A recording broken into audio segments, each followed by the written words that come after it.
a Desde la Raíz. En este nuevo programa vamos a hablar de la actualidad económica nacional, entendiendo los recientes anuncios presidenciales. El 1 de mayo se anunció el incremento del ingreso mínimo integral a $130 y también el presidente de la República dejó el planteamiento de una ley de pensiones que contempla la contribución del empresariado, que será destinado en este sentido a los más de 5 millones de pensionados en el país. Para eso nos acompañan en esta oportunidad Luis Crespo, profesor universitario, economista, además magíster en moneda e instituciones financieras, y Leonardo Soto, también economista, doctor en gerencia. Gracias por acompañarnos. Gracias por la invitación, Francisco.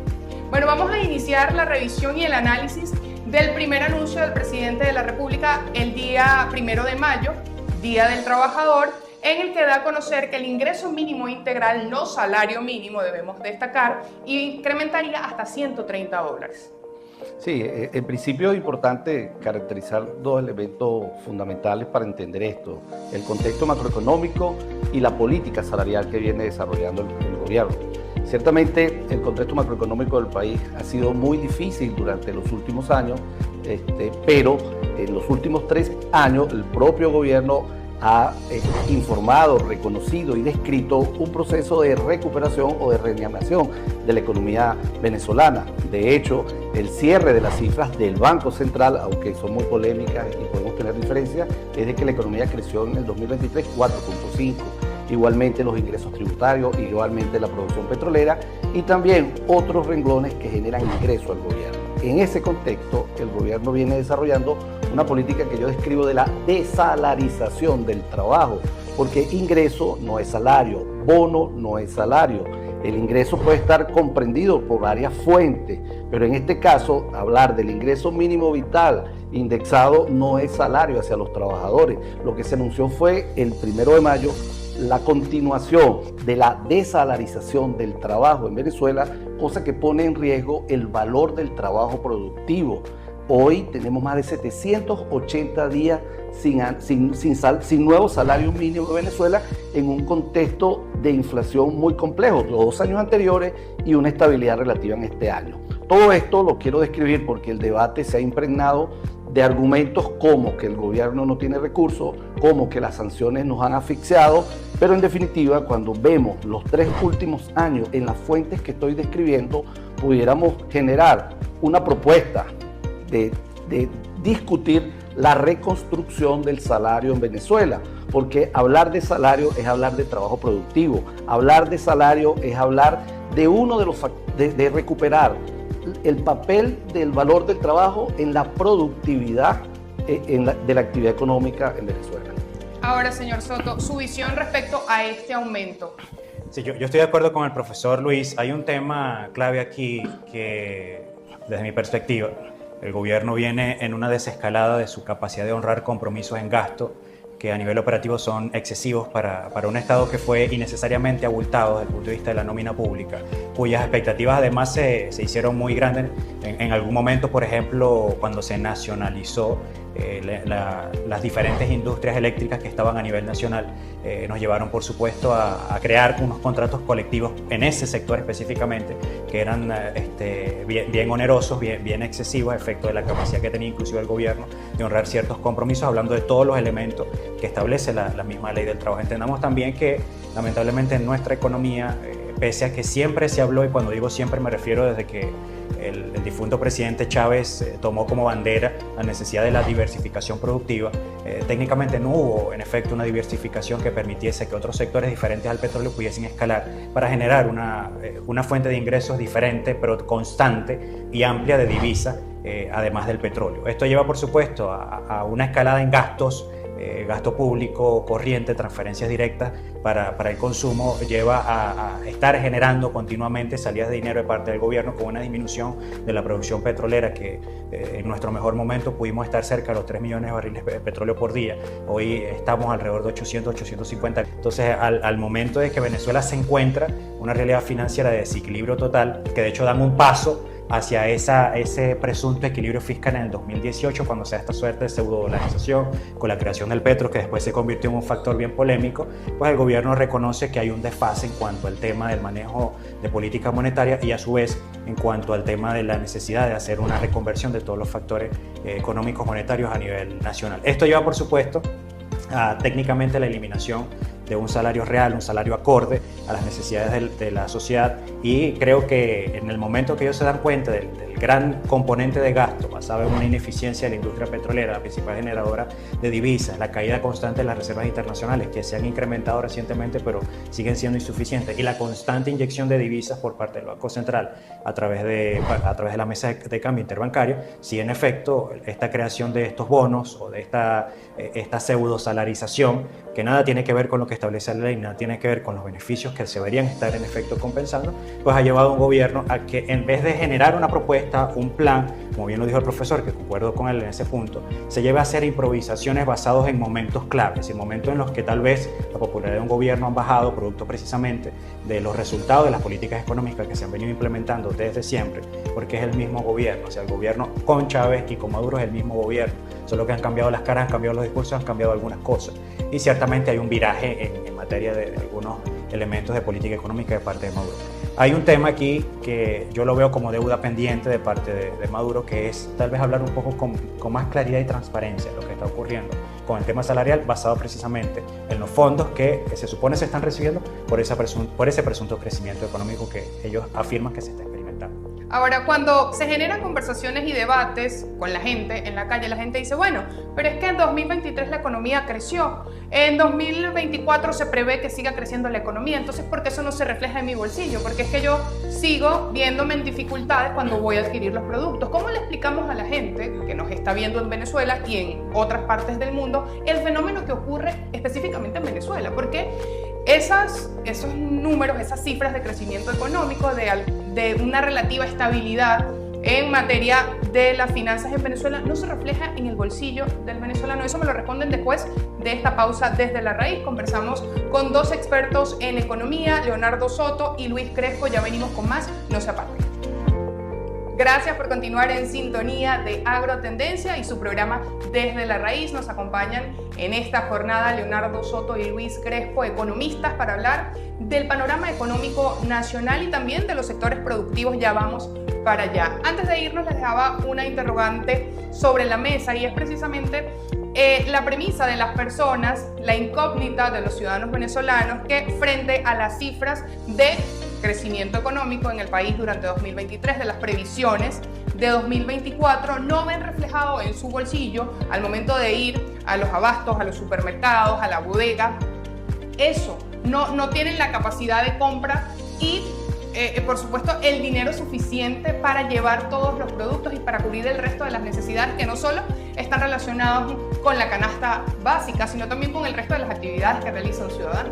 Pero es que el plan de ajuste económico que se viene desarrollando en el país, y sobre todo la estrategia para mantener la estabilidad relativa de la inflación en el país, es a partir de sacrificar la demanda.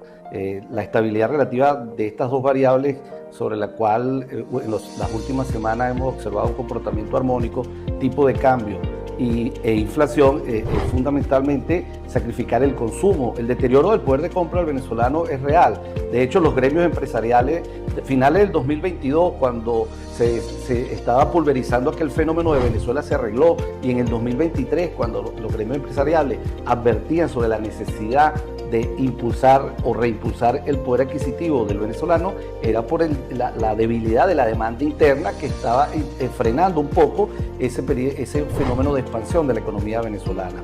Entonces es fundamental retomar la discusión sobre el tema salarial. Ahora, Leonardo hablaba muy bien sobre ese plan de ajuste y la sobredimensión del Estado venezolano. Aquí se nos habla de que no hay recursos para la sanción, por las sanciones, o que hay limitaciones de recursos, pero tú ves que se mantiene sobredimensionado el Estado, se mantienen los gastos burocráticos, los gastos exorbitantes de la gestión pública, y los trabajadores se preguntan, bueno, ¿y el sacrificio por dónde está ocurriendo? También puede revisar un poco lo que está, eso lo evidencia también la encuesta de condiciones de vida.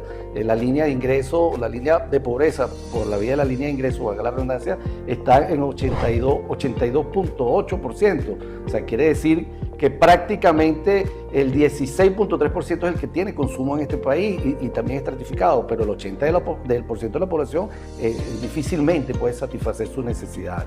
Ahora, creo que el debate del salario y su reconstrucción tiene como restricción, sí, el tema de los ingresos, pero los mismos han venido incrementándose en el país en los últimos años. No como la Venezuela de los 3 millones de barriles, no como la Venezuela de 1.6, pero sí como la Venezuela de 850.000 barriles diarios, que tampoco es la misma de la caída histórica del 2020 a 320.000. Ahí era imposible discutir exigencias salariales o de la reconstrucción del salario. En conclusión, yo en este momento soy de los economistas que planteo la necesidad de recuperarlo. No estoy planteando o no creo que sea posible salario igual al artículo 91, porque las finanzas públicas no soportarían 1.000 de salario, pero sí salarizar parte de los bonos que permita a los trabajadores retomar el valor. ¿Y que sea paulatino tal vez? En un proceso de recuperación, que vaya acompañado del comportamiento del macroeconómico del país. Eso está establecido, una metodología que plantea la OIT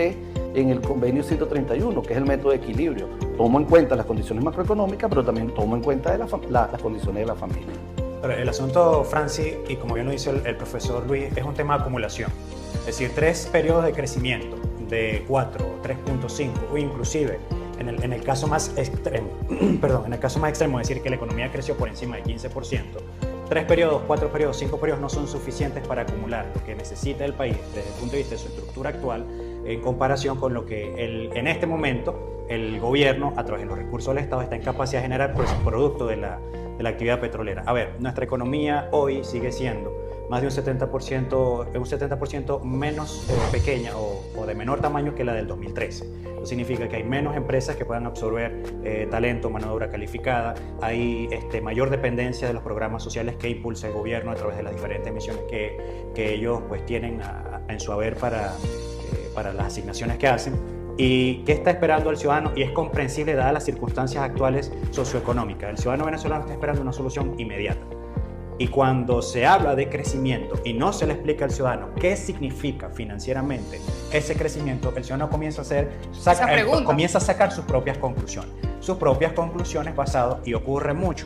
Para mí son interesantes las redes sociales porque aunque no todos los venezolanos están en redes sociales, tienden a ser un laboratorio bien particular. Las personas dicen, pero si hay dinero para camionetas, ¿por qué no hay para? Si hay dinero para esto, ¿por qué no hay para? Entonces, ¿qué pasa? Y ahí yo insisto en el tema de la necesidad de la transparencia basado en un plan coherente, en un plan consensuado, en un discurso realista basado en, como bien nos dijo el profesor, hay sacrificios que se están haciendo, quién está asumiendo ese sacrificio, quién se está viendo más afectado y cuánto tiempo va a durar en una curva razonable de aceptación social ese sacrificio para un ciudadano que ya tiene más de 5 años en una situación de precariedad salarial que no se ha visto una mejora relativa. Entonces, obviamente, el tema de inflación puede ser un logro desde la perspectiva de las cifras que emitió el Banco Central o las que emitió el Observatorio Venezolano de Finanzas, como la posibilidad de que la inflación está bajando. Chévere, podemos asumirlo como una realidad económica con las variantes y los matices que eso implica. Ahora, con una inflación del 2% según Banco Central, ¿cuánto dinero tiene un ciudadano en su bolsillo para satisfacer sus necesidades básicas y una vida digna cuando la canasta básica familiar sigue en promedio entre 450 y 550 dólares? Entonces hay muchas deudas pendientes de parte del gobierno, fundamentalmente en esa coherencia necesaria entre lo que dicen y hacen. Yo lo he comentado varias veces y insisto en ello.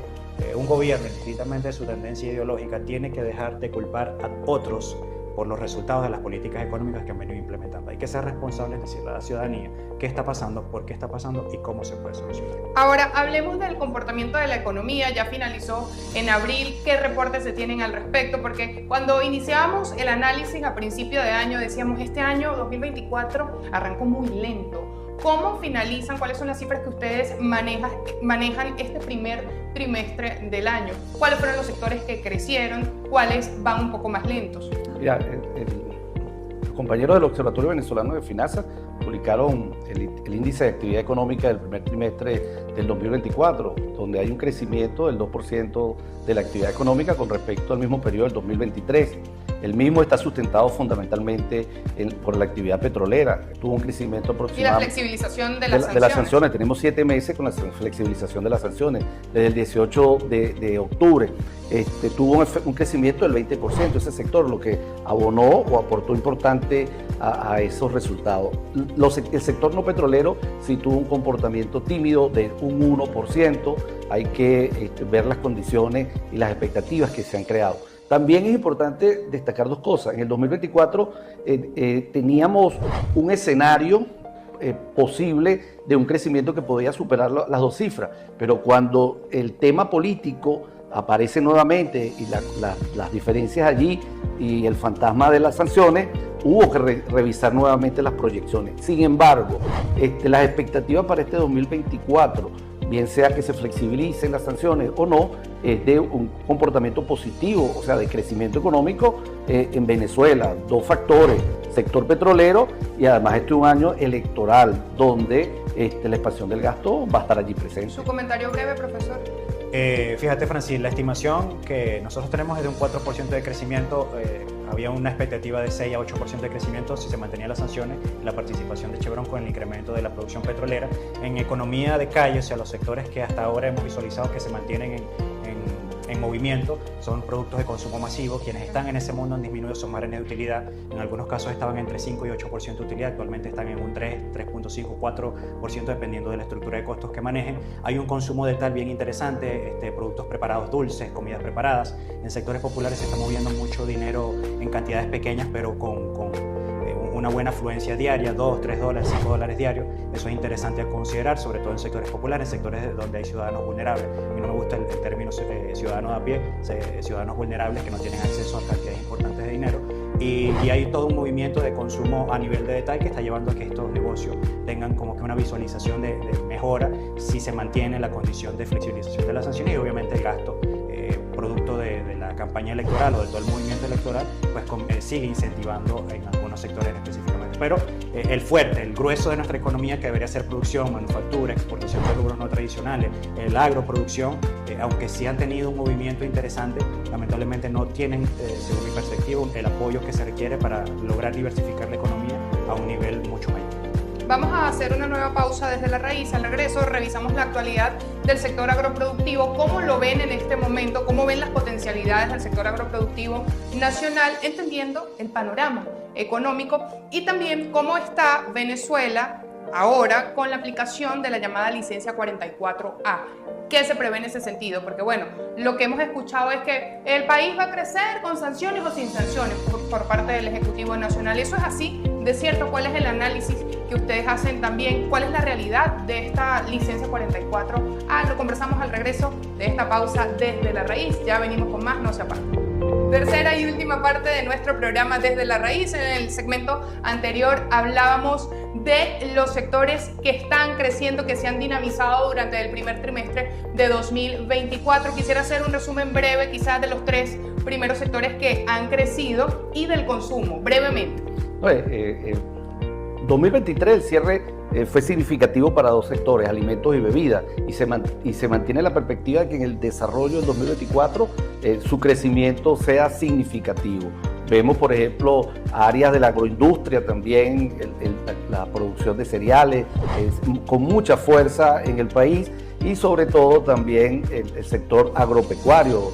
Vemos cómo ya el aporte en el sector cárnico es significativo al mercado nacional, las magnitudes son significativas y bueno, hay que destacar que eso ha sido con esfuerzo propio porque parte de la crisis ha generado que no haya políticas públicas que acompañen al sector, no hay financiamiento para el sector agroproductor o el sector pecuario. Hay un esfuerzo propio allí y que se reconoce cómo han transitado momentos tan difíciles y se han transformado y han sido de verdad bien eficaces y efectivos en el desarrollo de su actividad. Y es que ese esfuerzo propio yo lo he visto reflejado en la voluntad del productor porque he conversado con algunos de ellos en Zulia, en Lara, en Táchira, en Mérida, y ellos me dicen, Leonardo, es que nosotros lo único que sabemos hacer es esto, o sea, producir alimentos, producir carne, producir leche, producir huevo. Y en esa voluntad de mantenerse produciendo en la zona que conocen, con sus tierras, con sus activos, con su gente, pues en efecto muchos se están uniendo, están generando pues las condiciones pese a las dificultades que siguen existiendo operativas a nivel nacional. El caso de la eficiencia del servicio eléctrico, que sigue siendo un tema bien importante, sobre lo cual también el gobierno debe tomar en el corto plazo pues cartas en el asunto. Ya es un tema de una intermitencia constante que está afectando a todos los sectores, pero específicamente en los bordes orientales y occidentales del país, pues donde se encuentra buena parte de la producción agrícola del país como tal, pues se ha visto muy afectado también el tema de la escasez de combustible. Los servicios públicos, la escasez de combustible. Hoy entiendo que ya hay un proceso de mejorar el suministro de gasolina, de gasoil. Sin embargo, el productor, pues en vista de que existen estas pequeñas cadenas de comercialización, semitransformación, comercialización, que se están fortaleciendo en el país, como lo comentaba anteriormente, en el caso de productos de consumo masivo, algunos empacados, algunos alimentos y bebidas preparados, estamos consumiendo, bueno, algunos sectores, algunas personas, los que tienen la posibilidad de hacerlo por su nivel de ingreso, se está consumiendo más comida en la calle, por ejemplo.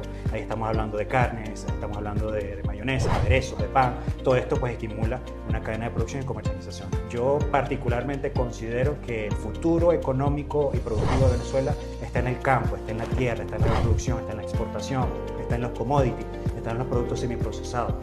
El petróleo obviamente va a seguir siendo un pilar fundamental para nuestro desarrollo económico, pero debe ser un factor acumulativo, no necesariamente debemos atenderlo como un factor expansivo, acumulativo, riqueza que después tomemos para fortalecer otros sectores que se supone deberían mantenerse en el tiempo. Ya nos quedan 2 puntos por abordar y quisiera hacerlo de la manera más resumida posible. El tema de la licencia 44A, que entró en vigencia ya para nuestro país, y también la ley de pensiones, que quedó aprobada en segunda discusión en la Asamblea Nacional, que contempla el aporte de hasta un 15% para las pensiones desde el sector privado. Sus comentarios respecto a esos 2 temas. Sobre la licencia 44, lo que expresa es cómo el tema económico está supeditado al tema político. El recrudecimiento o no, o la flexibilización de las sanciones está allí con base a la exigencia de que se respeten los acuerdos de Barbados. En la medida que ocurra el equilibrio político y el respeto de las partes, es una variable que está presente. Sin embargo, dio 45 días más a ese proceso de flexibilización, y creo que el juego político en el país determinará si se agudiza o no. Sin embargo, en este proceso vemos al gobierno norteamericano aprobando algunas licencias particulares a empresas para que se mantengan en la actividad económica, por cierto fenómeno que nos lleva a revisar a la Venezuela de la década de los 30. Y sobre la ley de las sanciones, creo que es parte, de la ley de las pensiones, es una consecuencia de la destrucción del salario, porque los trabajadores y los empresarios aportaban al Instituto Venezolano de Seguro Social. Los trabajadores aportan un 4% y los empresarios un 6%. Había un aporte significativo. Al destruir el salario, destruyen la fuente de aporte al Instituto Venezolano de Seguridad Social. Entonces ahora buscan un argumento para tratar de corregir los malos resultados de su política. Pero en definitiva, creo que el 1 de mayo aquí, el presidente de la República no le ofreció nada ni a los trabajadores, ni a los jubilados, ni a los pensionados. Francis, bueno, con relación al tema de la licencia 44A, concuerdo con lo que dice el profesor. Un tema allí yo creo que fundamental es de reconocimiento. Estados Unidos necesita el petróleo venezolano y Venezuela necesita que Estados Unidos compre petróleo.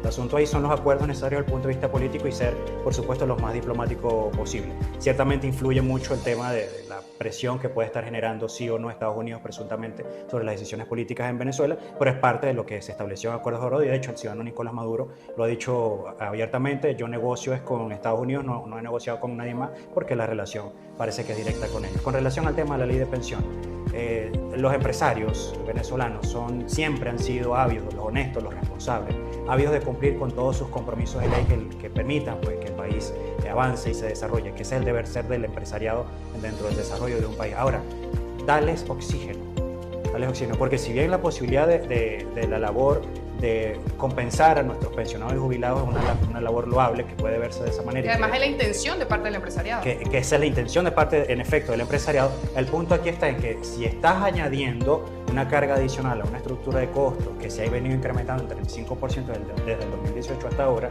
¿por qué entonces no revisas las contribuciones especiales como la Ley Orgánica de Ciencia y Tecnología, la Ley Orgánica del Deporte, como el Fondo Nacional Antidrogas, como la contribución por INSS? Es decir, estás cargándole tanto, es decir, tú le estás exigiendo aproximadamente a 55.000 empresas a nivel nacional, un monto aproximado, que te cubran la nómina de más de 6 millones de personas o que cubran los huecos financieros de más de 6 millones de personas en nómina pública. Partiendo de ese hecho fundamental, hay un vacío allí porque además las empresas tienen que cumplir con impuestos municipales y otra serie de compromisos para lo cual se están viendo afectados y comprometidos por la misma dinámica nacional. Así que el tema ahí es equilibrio, entender que la empresa sí quiere, pero las circunstancias lo están obligando a que no pueda con todo. Y escuchar también, porque desde las propuestas de este análisis, de este diálogo que se dio a propósito de esta ley, varios sectores empresariales presentaron planteamientos, propuestas, objeciones, algunas para equilibrar justamente esa cantidad, ese porcentaje, y bueno, no fueron escuchadas según los reportes, por ejemplo, desde Consecomercio, desde Fede Cámaras. Esperemos que en el camino se encuentre allí un equilibrio para que todo el empresariado venezolano